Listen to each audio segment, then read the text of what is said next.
dear panel, two things that we're going to talk about in opening up.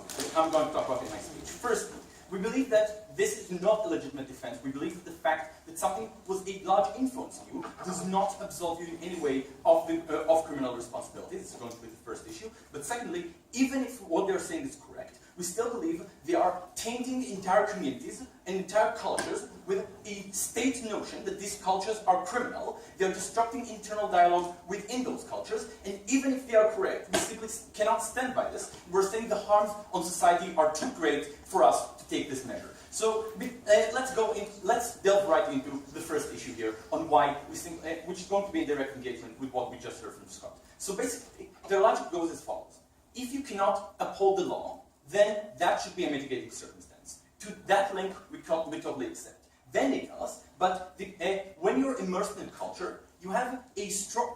That means you're not able to follow the law. That link we do not accept. Note what Scott actually proves to us is only that you have a pressure to go in a specific direction. Note, this is true of any crime committed whatsoever. If I was brought up with the belief that money is very important, and I have a very strong tendency to want money, it makes sense that I will be more greedy and maybe do things like theft or like money laundering. We don't accept that as a legitimate defense. The fact that you chose, and note, chose because we don't accept the notion that someone was completely insulated from society to the extent he doesn't know that societal laws exist, that he doesn't know that other norms exist. He chose to prefer a culture, a certain culture, and certain aspects, note, of that culture over societal norms. We don't think that in itself stands as defense, just as the fact that I was extremely angry at someone doesn't stand as defense for murder. We say that it's equivalent. Note, for example, we would like to hear from them.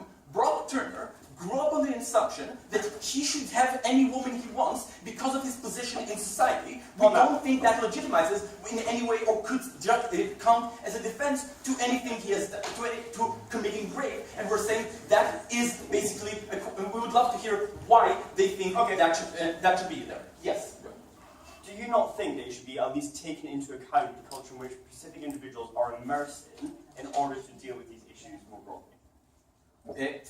We say specifically in this case, no, it should be taken, that specifically should not be taken into account, just as I've just said. We don't think it should be mitigating circumstance for offenses. But note moreover, and this leads me to my second point. In order to make any sort of proof in these cases, you need to have a predetermination by a court and by the state on the nature of different cultures and the sort of aspects that exist, the sort of aspects or criminal aspects that exist within it, right? Because if I come as a middle-class white person and say my culture says that, for example, honorable killings are something that's legitimate, obviously a court will not take that into account because I cannot prove that this is my culture. However, that means that the court has to make the decision, or the state has to make the decision, that certain cultures do approve of these specific acts. Why is this so bad?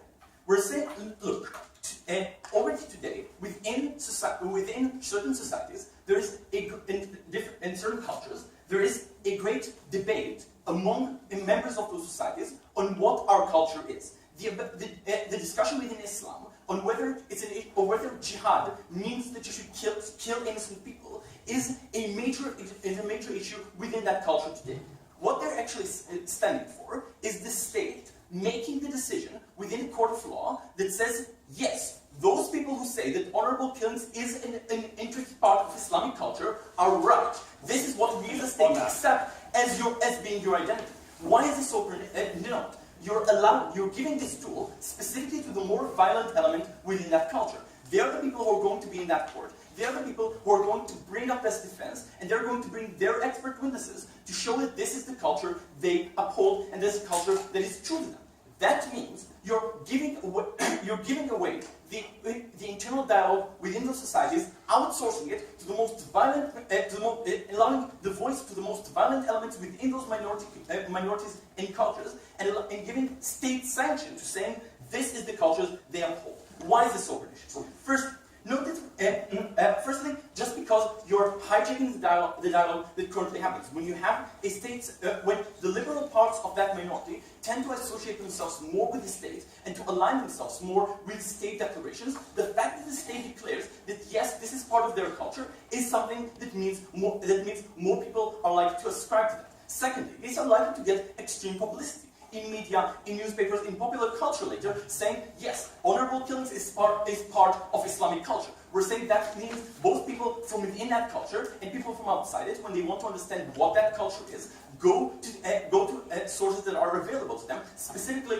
the media and court cases on these specific issues, therefore learning that these are the characteristics of those cultures. Moreover, note that when you decrease deterrence on certain offenses, obviously some people are likely to do them more, meaning you are actually incentivizing people to act in the most brutal way that their culture allows them. Not everyone in that culture, obviously, but the people who are on the fringes, who are considering between their certain cultural ideologies and the law, are now more pushed towards committing those acts, which means more crime, but which we say is terrible, but it also means shifting of cultural discourse. Thirdly, what this also means is you have much more place for rational racism and rational discrimination. When the state says some cultures are more prone to crime, that means I, as an employer, can consider myself not racist, but simply taking legitimate risks by not hiring a person from that minority group, no matter what, because this is what I associate with that culture.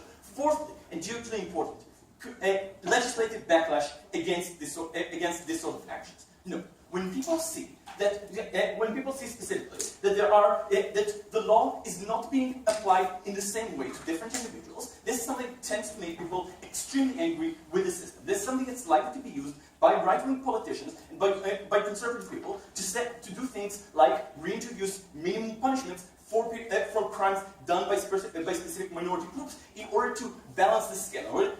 You know what? If they're such a gender to a society, their culture is such a gender to a society, and they can get away with it by a court ruling, that means more revenue and more political capital for making those people's lives so much worse in the legal system, both within the legal system and without it. For all these reasons, extremely proud to oppose this surrender.